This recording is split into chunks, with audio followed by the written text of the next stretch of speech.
All righty. We want to welcome on a special guest. We have Orioles left-handed pitcher Cade Povich joining the Exit 52 podcast. Cade, thanks for taking the time out of your busy day. I know you only got a couple days before you're reporting down to Sarasota, so appreciate you taking the time out of your day to meet with us.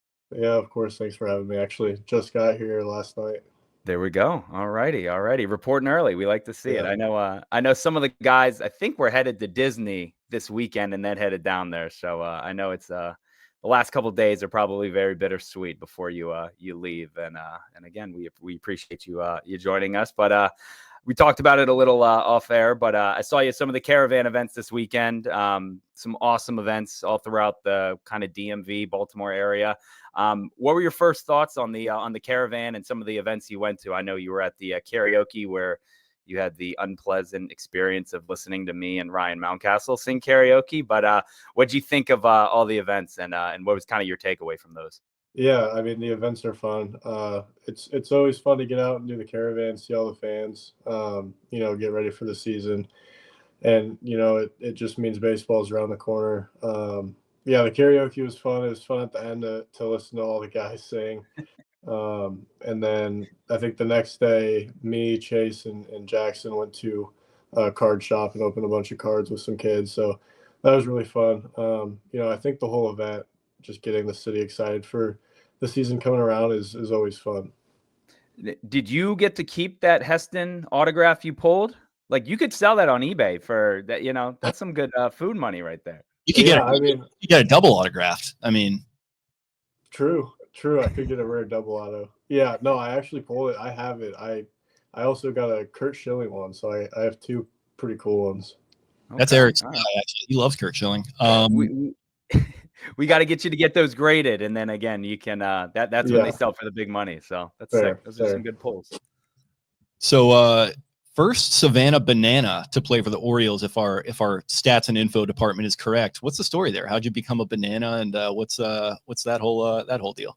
Yeah, so I played there when they were still a summer ball team at the time. So I think they might have been a minor league team. And then when they went through some changes, they became kind of a summer college ball team.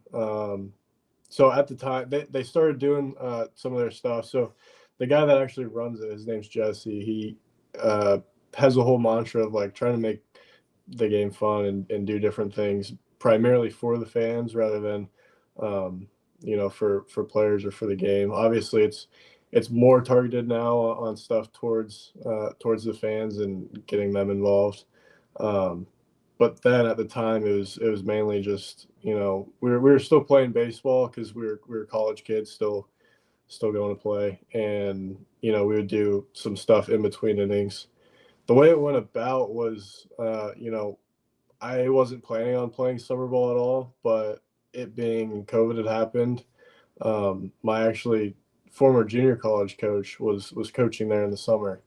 And they said they were still full go. We had talked a little bit about possibly coming back together to play for the Bananas over the summer. And when COVID hit, it just kind of worked out where I reached out to him, and he said, yeah, we got a spot for you. So I think that was the last year or two before they became what they are now. But, we still did some of the fun stuff. I was gonna say you guys weren't doing like line dances during like the with 2 outs in the bottom of the fourth and stuff like that. I don't think, right? It was still kind of baseball, and it's still baseball, but yeah, it wasn't as much like there were no bats on fire and fans catching out in the crowd, right? Right. Yeah. I mean, we would do. I think it was after the third or fourth inning, we would do like some of the pitchers would get picked to do a choreographed dance in between the innings, and I remember like going into the ninth inning, kind of like boxers have the ring people that go in. We'd have a guy go up on the mound and do that, and then do some.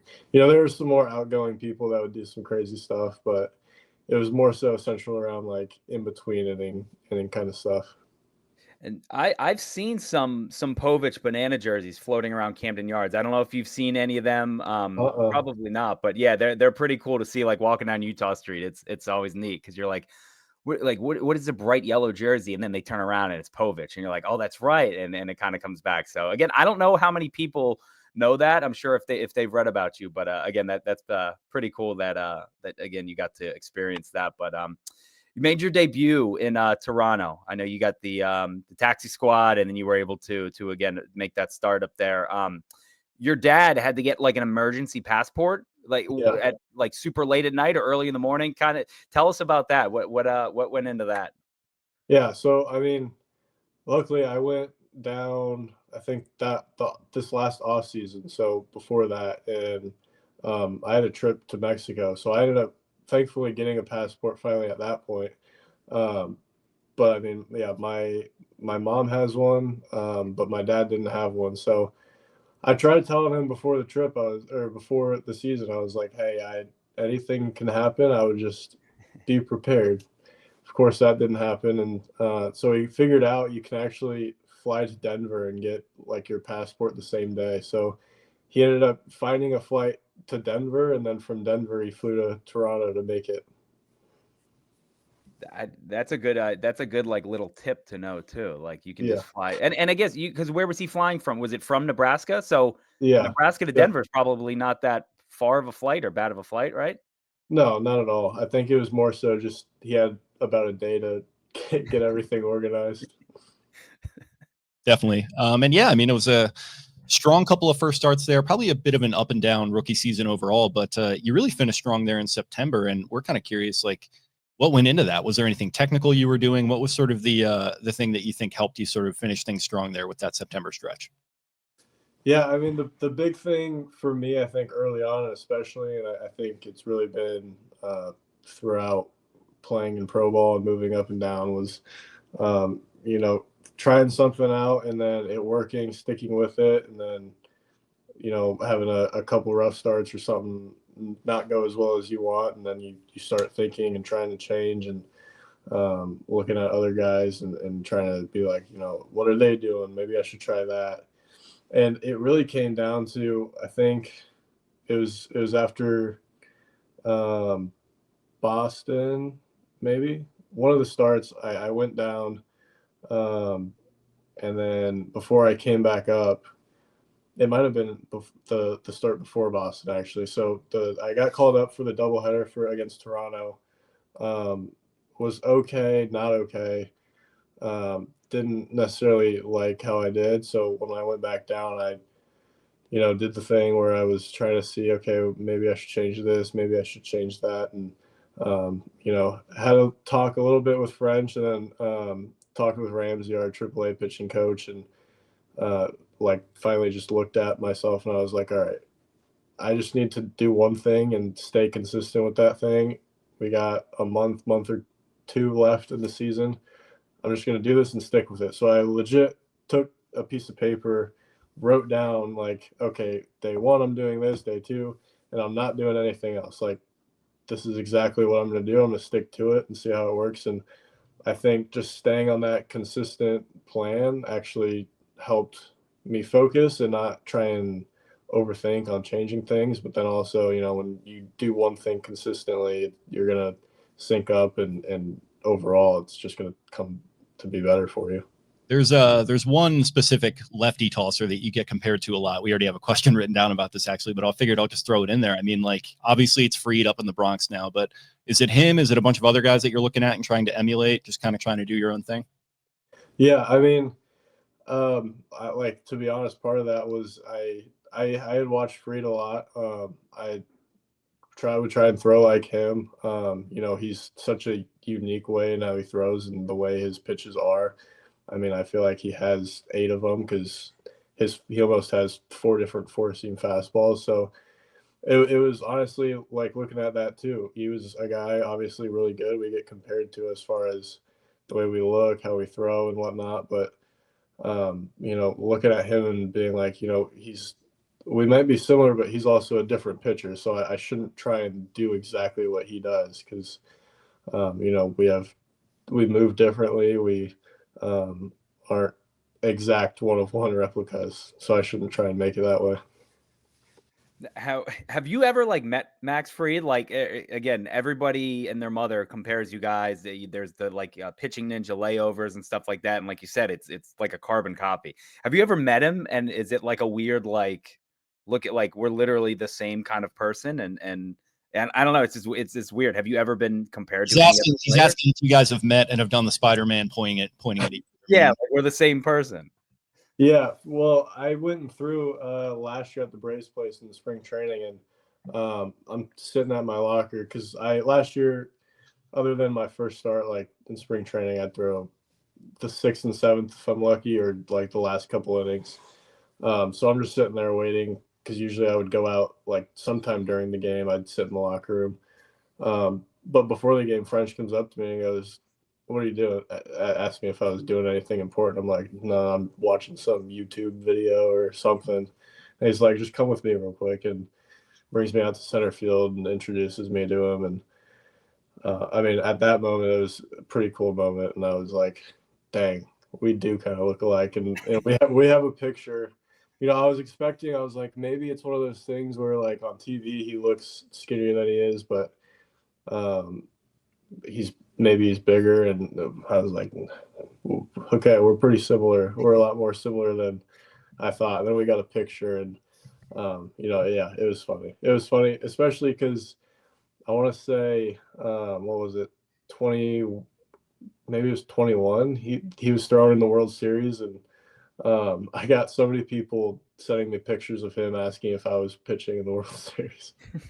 I got that same thing. Maybe I'm about maybe a foot and a half difference with me and Eflin when Eflin was in the World Series with the Phillies. I got a lot of that. So. Maybe a little more lettuce up top too for yeah. He's got the hat on. Get the hat on. Exactly. But you know, it's the same kind of thing. But Piano Man as the walkout song. Did you know that was gonna like kind of turn things around? Because that is kind of when everything started going well for you. And again, I mean, it's a song that everybody likes and everybody's singing it. So did you think that it would become like a thing and that it would turn into like a sing along at Camden Yards? Yeah, I mean, I obviously sit in the dugout and I listen to Gunners and everybody singing it. And I'm like, oh, that's pretty cool. I don't know if I've seen like usually pitchers do kind of like more of a pump up or kind of like a creepy, cool little song. And I was like, I never really heard a pitcher have a good kind of sing along. And, you know, was searching of different songs. And I was like, this one might be pretty cool. And then when I switched it, it just so happened that my first start with it was against the Red Sox and at Camden when had like a 2-hour rain delay. And so it just ended up kind of being the perfect time. And I mean, ever since then, guys have said they think it's pretty cool and they like it. And I think I'm just going to hold on to that as my thing then. It's because Corbin had the Friends in Low Places, and I thought that was great. It never like got steam like I thought it would, but there were a couple games where I went to and like some people in the section would be singing it, and I was like, this is like more pitchers need to do this. Like have a song where it gets the crowd into it. I don't know. I think it's really cool. So I think Piano Man is the perfect song for that. So yeah, it was cool too because that same game when I came off, when I got taken out, they played it again, and I heard a lot of people singing it too, and I think that was kind of the cool fun part. It's the perfect song in a bar that like everyone only knows like some of the words to. So when it comes on, you get like the sing us a song, the piano, and then like, you know, just kind of you let Billy take over from there. But exactly. Yeah. Turning back the clock to college a little bit. You had your biggest series of the year against Michigan. You throw an immaculate inning. What's it like walking off the diamond? Can you compare any feeling to that? Like, have you had a moment like that in the pros that you could like kind of compare it to? Obviously different levels and, you know, a different accomplishment as to anything you've done in the pros yet. But what was that like? Yeah, honestly, like I remember walking off and I was kind of surprised that I got a swing on that last pitch because I remember getting called changeup. Like I remember it pretty vividly, like the feeling and everything. I knew I had it coming, and our catcher put down changeup, and I was like, okay. And as soon as I threw it, it was one of those things where I let go of it, and I was like, oh, I screwed it up. And then it ended up getting a swing, and I was like, okay. And Then walking off, I was just kind of looking at, because all my teammates in the dugout were fired up, and looking at them was kind of always fun. And so I don't know if I've had a moment like that yet. I mean, it's hard to replicate it, throwing an immaculate inning. No, that's that's got to be awesome. And it was first inning, I believe, too, right? Is that? Yeah. Yeah. So we had the week before, we had, because it was the year after COVID, so 21, the Big Ten, we had a conference only schedule.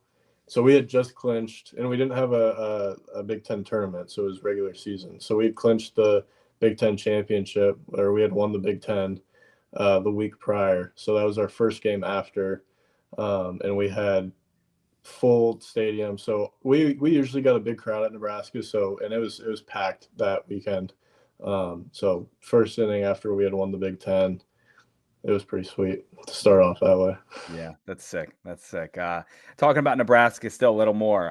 How cool is it to be able to not like just your teams playing each other, but for you and your buddy Spencer Schwellenbach to start the same game against each other again? Like, guy, you play against a buddy's team every now and then, but for both you guys to be on the mound, I forget who said it. Was it? I think Hyde said it, and he was like, "Well, like this is the big, like what a great day for Omaha, or for Nebraska and all that stuff." Like, how cool was that? And were you sitting there like a couple days in advance, like a week out, kind of like mapping it out, being like, "Oh, I think we could, be on the same kind of turn here." So, what was that? What was that day like for you guys? Yeah, it was really cool. So he debuted, I think, the week before I did, and then when I debuted, we kind of were mapping out, trying to see what each other were starting, because he was actually, I think he had said he was going to start the next day, but there's a possibility with them wanting to keep Freed on a certain schedule and all that it might actually end up lining up. And so I told him, I was like, you got to keep me updated on if there's a switch or what. And then he told me, he's like, they told me I'm throwing on the same day. And we ended up having our head coach at Nebraska came, our head athletic trainer for our baseball team came, and our academic advisor came. So it was really cool, to have that with him, and then be able to have those guys come as well. I'm buddies with Peyton, the one of the team photographers, who she also went to Nebraska, and I remember Oh, yeah. talking to her like a couple of days after, and I was like, "Look at you guys! Like, what a day for Big Red!" And she was like, "I never thought I would be able to see this. Like, this is so cool." So again, there's a little mini like Nebraska thing kind of forming. So yeah, that's gotta be awesome. We need the red out here. Do you have an all-time favorite Cornhusker? I know Eric threw this one in here because his is Will Compton, but whoever you've got. We love Willie C. Football or just in general? Give me a football and then a baseball one. Football, I mean, I would say one of the better Nebraska football players of all time that never won a Heisman that should have was Tommy Frazier.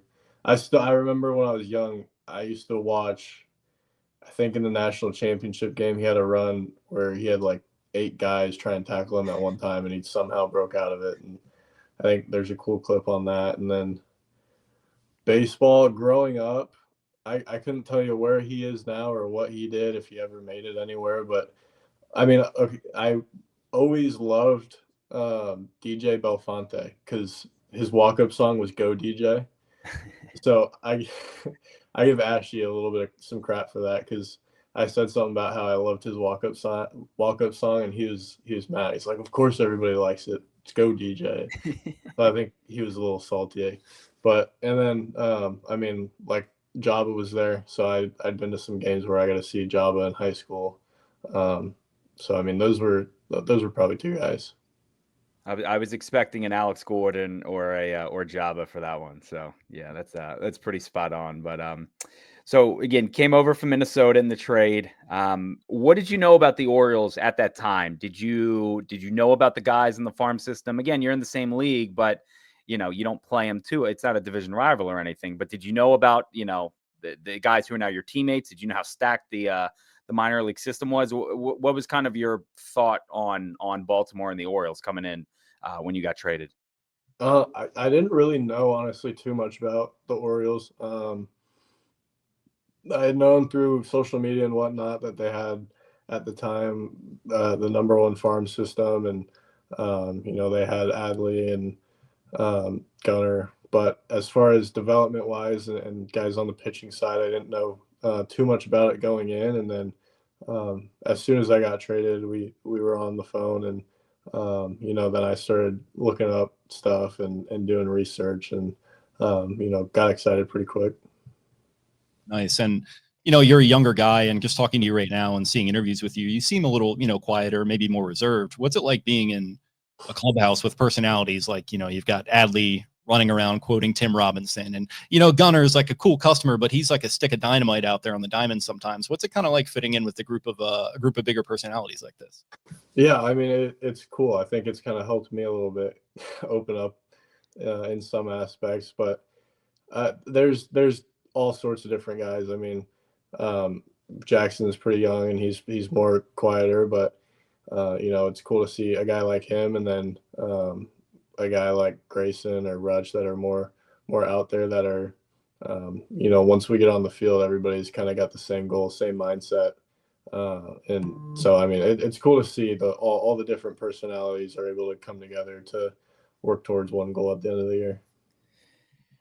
Thoughts on your first couple starts in Camden, and you look behind you in that wall. Obviously, the wall is coming in now, but what was your thoughts on it when you saw it and you're like, holy like, it's probably, it's not the Green Monster, but it's unlike anything else in baseball. And again, obviously they're moving in. So what were your thoughts on that when you turned around and saw how far it was? And then what were your thoughts when, you got told that it was coming in just a little bit?